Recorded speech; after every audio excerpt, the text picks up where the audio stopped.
जो अधिकार और कास्टों को मिल रहा है वो अधिकार हमें नहीं मिला। हमारी लड़की पढ़ती है स्कूल में, लड़की कहती है पापा, हमारे दोस्त हैं उनको ओबीसी का कुछ फीस बिल्कुल माफ़ है और हम वहाँ फीस दे के हम पढ़ा रहे हैं बच्चों के लिए। तो हम तो यही चाहेंगे कि हमारे लिए आरक्षण मिले और आरक्षण लेके रहेंगे, चाहे जिसकी सरकार हो, चाहे कांग्रेस की हो, चाहे बीजेपी की हो, चाहे जिनकी सरकार आ जाए, हमें आरक्षण चाहिए और हम आरक्षण लेकर रहेंगे और हम अपने मुद्दे पे डटे रहेंगे। जय इनकलाब जिंदाबाद।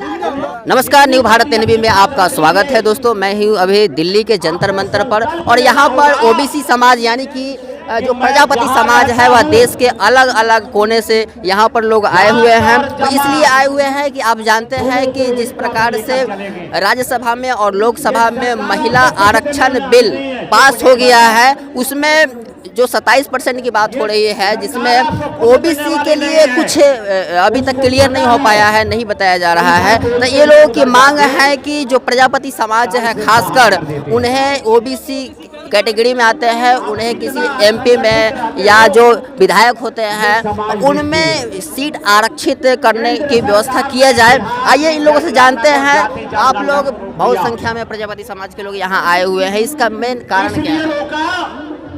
सबसे पहले बहुत बहुत धन्यवाद आपको, न्यूज़ भारत के चैनल को, जो आपने हमें कुछ अपने बारे में, अपने मांगों के बारे में जानने के लिए, कहने के लिए कुछ मौका दिया। इसके लिए आप लोगों को बहुत बहुत धन्यवाद।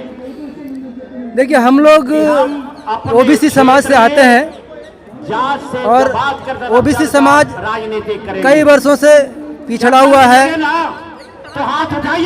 कोई हमारी आरक्षण नहीं मिलता, कोई हमारी सुविधा नहीं मिलता। हम इसी को लेकर आज जंतर मंतर पे राष्ट्रीय स्तर पे धरना प्रदर्शन है, एक दिवसीय धरना प्रदर्शन है, जिसमें मुख्य मांगों को लेकर के है। पहला मांग तो हमारी ये है कि कई सालों से जो जातीय जनगणना नहीं हुई है, हमारी जातीय जनगणना करवाई जाए। जो आज हम पूरे देश में ओबीसी का 52% जो है सो हमारी ओबीसी का समाज प्रचलित चल रही है, जिसमें सारे समाज के जाति, जितने भी जाति हैं ओबीसी के सभी आते हैं। इसमें हम लोगों का आरक्षण जितना 27% जो लागू हुआ है वो भी सभी जगह लागू नहीं है। कहीं शिक्षा में लागू नहीं है, तो कहीं लोकसभा में लागू नहीं है, कहीं विधानसभा में लागू नहीं है, कहीं पार्लियामेंट में लागू नहीं है, कहीं संसद में लागू नहीं है। तो हमें आरक्षण जो है से सभी जगह मिलनी चाहिए, चाहे वो महिला हो, चाहे वो पुरुष हो। अभी तत्काल में जो महिला आरक्षण बिल लागू हुआ है, उसमें भी देखिए महिलाओं की बात हुई है, लेकिन उसमें ओबीसी महिलाओं का आरक्षण मिलना चाहिए, उसकी कोई बात नहीं हुई है। तो ये सब मांगों को लेकर के हम लोग अपने सरकार से मांग करते हैं कि ओबीसी के जो हक है, जितना हम लोग का एक नारा है कि जिसकी जितने हिस्सेदारी उसकी उतनी भागीदारी होनी चाहिए। इस तर्ज पे हम लोगों को हक मिलना चाहिए। आप बिहार से आए हैं, गया जिले से आए हैं। बिहार में जातिगत जनगणना हो रही है और शायद डेटा जो है वह क्लियर नीतीश कुमार कर भी देंगे, अनाउंस कर देंगे। लेकिन आपको क्या लगता है, पूरे देश में ये जनगणना होनी चाहिए और इससे पहले ये जो महिला आरक्षण बिल है उसे लागू कर दिया जाना चाहिए या जातिगत जनगणना होने के बाद किया जाना चाहिए? क्योंकि कांग्रेस, बाकी जो दल है, उनकी यही मांग है कि नहीं, इसे अभी ही लागू कर दिया जाए, चुनाव से पहले, जनगणना बाद में होती रहेगी। नहीं, ये तो गलत, सरासर गलत होगा। जब आपने जाति जनगणना शुरू किया है, बिहार में शायद शुरू हुआ था, जो बीच में रोक लग गया था, अभी फिर शुरू हो गया।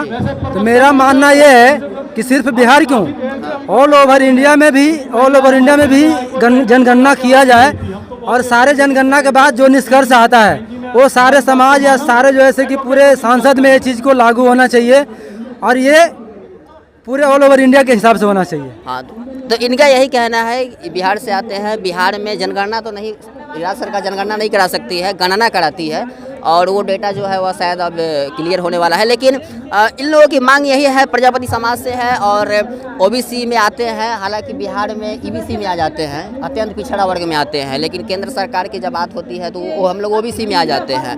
और केवल यही नहीं जाति है, बाकी जितने भी ओबीसी के में जो भी कैटेगरी की जातियाँ आते हैं सभी की यही मांग है कि जो 27% महिला आरक्षण बिल जो आया है, राज्यसभा से पास हो गया, लोकसभा में पास हो गया है, उसमें जो 27% है उसमें ओबीसी की भी भागीदारी होनी चाहिए। ये सरकार को क्लियर कर देना चाहिए। आप क्या कहेंगे सर? नहीं, इसमें जो ओबीसी समाज है, ओबीसी समाज में 60% जो है जनसंख्या है जी, 40% और ज़्यादा है, लेकिन ओबीसी को इतना अधिकार नहीं मिलता जितना इसको मिलना चाहिए। ओबीसी में बहुत सारी जातियां घुसी हुई हैं। इसमें कुछ जातियां ऐसी हैं जो दबंग हैं, जो प्रजापतियों का अपना हक नहीं लेने देती, और दबंग पार्टी इसमें अपना हक ले जाती हैं। तो इसमें हर आदमी की जिसकी जितनी संख्या उसी हिसाब से उसको एमएलए, सांसद, विधायक, सब लेवल पार्षद जो भी है उसमें उसी हिसाब से मिलना चाहिए। बच्चों की शिक्षा में भी वही होना चाहिए। जो बच्चों की शिक्षा है, अभी लागू सरकार तो की नहीं है, केवल पास किया गया है दोनों सदनों से। आपको क्या लगता है, पहले लागू कर दिया जाना चाहिए, फिर जनगणना होनी चाहिए, या जनगणना होने के बाद लागू होना चाहिए? नहीं, इसमें अगर लागू भी कर दिया, लेकिन ओबीसी समाज तो इसमें बिल्कुल, ओबीसी की महिलाएं जो हैं वो उसमें तो है ही नहीं। ओबीसी जो समाज की महिला है उसमें तो दी नहीं है। तो इससे अगर इन्होंने लागू कर दिया, ओबीसी समाज को फायदा थोड़ी हो रहा कुछ। ओबीसी समाज को इसमें कोई फायदा नहीं हो रहा। लागू नहीं किया गया, सिर्फ लोकसभा अभी पास हुआ जो लोकसभा चुनाव आ रहे हैं, चुनाव के लिए बस, और कुछ नहीं है हमारे चुनाव के लिए जुमला है। हाँ। सरकार पे सबसे बड़ा आरोप लगता है कि जब भी चुनाव आता है एक जुमला दे दिया जाता है, और अमित शाह के द्वारा बाद में बोला जाता है कि ये तो चुनावी जुमला था। इसमें यही तो पूरे राज्यसभा में टोटल के टोटल जो 215 विधायक वोट पड़े तो वो एक ही मत में पड़े, पास होगा। लेकिन इसमें सभी राजनीतिक पार्टी भी अपना अपना सेकती रहती हैं। उसी हिसाब से इनको देना चाहिए, जैसे कि हमारे 60% ओबीसी की जनसंख्या, उसी हिसाब से इसको सब कुछ मिलना चाहिए जाति गणना के अनुसार।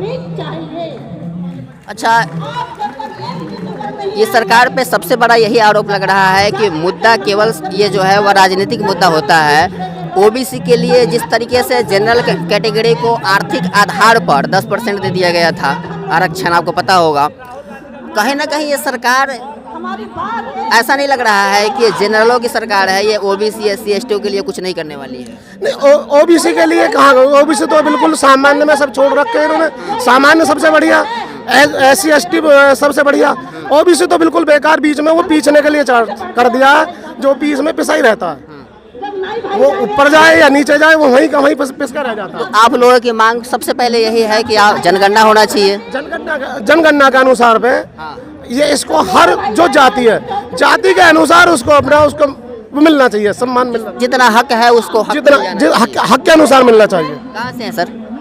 हम बिहार से हैं। बिहार से। क्या कहेंगे? क्या मोदी जी से हम यही कहना चाहेंगे कि हमें एससी एसटी में लिया जाए। जो अधिकार और कास्टों को मिल रहा है वो अधिकार हमें नहीं मिला। हमारी लड़की पढ़ती है स्कूल में, लड़की कहती है पापा, हमारे दोस्त हैं उनको भी सीखे कुछ फीस बिल्कुल माफ़ है, और हम वहाँ फीस दे के हम पढ़ा रहे हैं बच्चों के लिए। तो हम तो यही चाहेंगे कि हमारे लिए आरक्षण मिले और आरक्षण ले के रहेंगे, चाहे जिसकी सरकार हो, चाहे कांग्रेस की हो, चाहे बीजेपी की हो, चाहे जिनकी सरकार आ जाए, हमें आरक्षण चाहिए और हम आरक्षण लेकर रहेंगे और हम अपने मुद्दे पे डटे रहेंगे। जिनकलाब जिंदाबाद। महिला आरक्षण की बात हो रही है, हमारे बीच एक महिला है, आपसे भी जानना चाहेंगे, कहाँ से हैं आप?